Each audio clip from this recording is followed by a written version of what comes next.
Сегодняшний семинар раскрывает перед слушателями новинки в области систем видеонаблюдения и безопасности. Проводят его приглашенные специалисты из Москвы. Это представители крупнейшей компании в этой сфере. Если у вас камера пришла в ночной режим, кто-то подходит слишком близко к камере, чтобы камера сама себя не засветила инфракрасным светом, который излучает, камера уменьшает эту интенсивность, и тем самым засветки не происходит, и мы можем разобрать черты лица или человека, либо автомобиля, если рядом подъехал. Цель семинара не просто рассказать об инновациях, но и постараться внедрить их в свою повседневную жизнь. Особый акцент гости делают на системе распознавания лиц. Программу уже не первый год применяют и на едином госэкзамене, чтобы кто-то другой не смог сдать за учащегося. Полезна она и для общественных мест и крупных рабочих организаций. На ее базе также можно создать контроль учета доступа и рабочего времени. Когда человек будет заходить по офису, то есть уже будет прикладываться не карта, а, например, идентификация по лицу. Во-первых, это удобней. А во-вторых, человек уже никогда карточку не потеряет в данном случае, потому что мы ее просто не используем. Если мы говорим про распознавание лиц на регистраторе, то здесь будет, например, рассмотрим такие интересные кейсы, как, например, мы смотрим такой регистратор в бизнес-центре, заводим туда всех сотрудников, и когда в бизнес-центр заходит человек, который не работает, камера автоматически определяет, что это новый человек, идет уведомление в систему.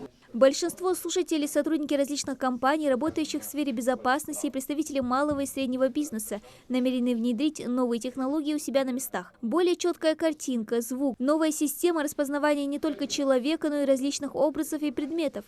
Плюсов для Аптиужахова в представленных новинках много. Из обучающего семинара он узнал немало интересного. Изучили новые системы противопожарной безопасности, дополнительные гирконы, дополнительные камеры с распознаванием дополнительных таких видов, как распознавание лиц до 500 человек, также автомобильных номеров, противоугонной системы, что на сегодняшний день камера начинает подавать разные звуки, светоизлучение. Данный семинар для меня полезен. Это именно технические моменты, которые связаны с оборудованием, по пусконаладке, настройке оборудования. Также это взаимодействие с клиентами. То есть это объяснение клиентам, какие возможности есть в наших системах.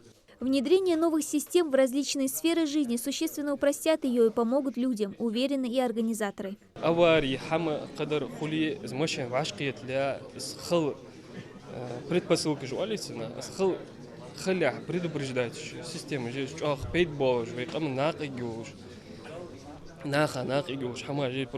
Масняна до конца хатс, система разрабатывается.